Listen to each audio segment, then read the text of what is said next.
The 80s, a decade marked by rapid technological advancements and heightened Cold War tensions, societal and cultural landscapes underwent seismic shifts. Amidst the fog of consumerism, the dawn of the digital age, and the eradication of traditional values, the stage had been set for the emergence of groundbreaking works of science fiction cinema.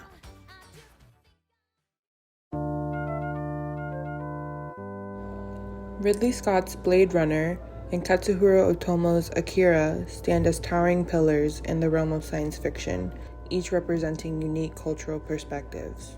Despite deriving from completely different cultural backgrounds, Blade Runner and Akira are two seminal works of science fiction in which societal advancement and/or decay, as well as the cyberpunk genre, are exemplified pretty much quintessentially.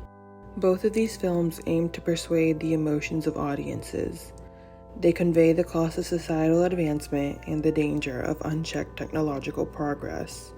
By juxtaposing their themes surrounding power, technology, and human ideology, we can develop an understanding on how these films reflect their own cautionary tales and contemporary anxieties. 30 years prior to Akira's setting, there was a cataclysmic explosion which eradicated the entirety of Tokyo. This event forms the foundation of the film's setting. In 2019, we are introduced to the now Neo-Tokyo, and in only 30 years, we can see how the city has fallen to political corruption and societal decay in every sector possible. Similarly to Akira, in Blade Runner, we are set in Los Angeles. The year is 2019. As we dive into the gritty underbelly of LA, we meet a Blade Runner, Rick Deckard, who is tasked to hunt down and retire or kill replicants, bioengineered humans with enhanced strength and agility created to serve in off-world colonies. Their narratives not only dive into the societal ramifications that arise when governments seek out complete control, but also provide the audience with a thought piece that allows discussion regarding the ethics of extreme scientific improvements, the result of when these improvements go unregulated and are driven by the dark sides of power. Replicants in Blade Runner possess the ability to feel emotions, keep memories, and have desires. We are shown in the opening crawl that replicants and humans are virtually identical, and the audience can conclude that only a name separates them.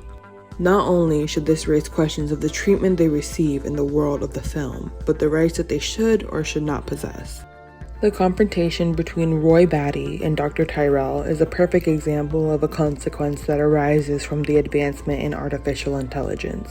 As Roy demands more life from his creator, it highlights not only the limited life of an artificial being and the inherently sad desire for an existence that feels like something more, but the hubris of those in positions of power whose life's purpose is to manipulate life itself.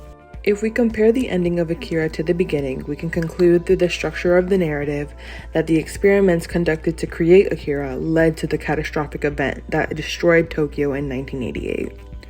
The beginning of the film is a mirror to the ending, as the singularity destroys Tokyo once again. This revelation underscores the film's critique on the hubris of scientists and the dangers of pursuing scientific knowledge without ethical restraint, as the pursuit of power will always lead to dire consequences for society. Replicants in Blade Runner were created to specialize in certain tasks, and as we see in the introduction, are retired once they are no longer needed. The film's goal in developing something that seems ethical to the characters within its diegesis is to highlight how it will and should come across as unethical to the audience, and in turn encourage us to think critically about what to do if a future like this one comes to fruition. Blade Runner and Akira stand as classics of the science fiction genre and offer incredibly profound ideas and insights into the human condition and the ethical dilemmas which are faced through the natural disadvantages or negatives of the topic.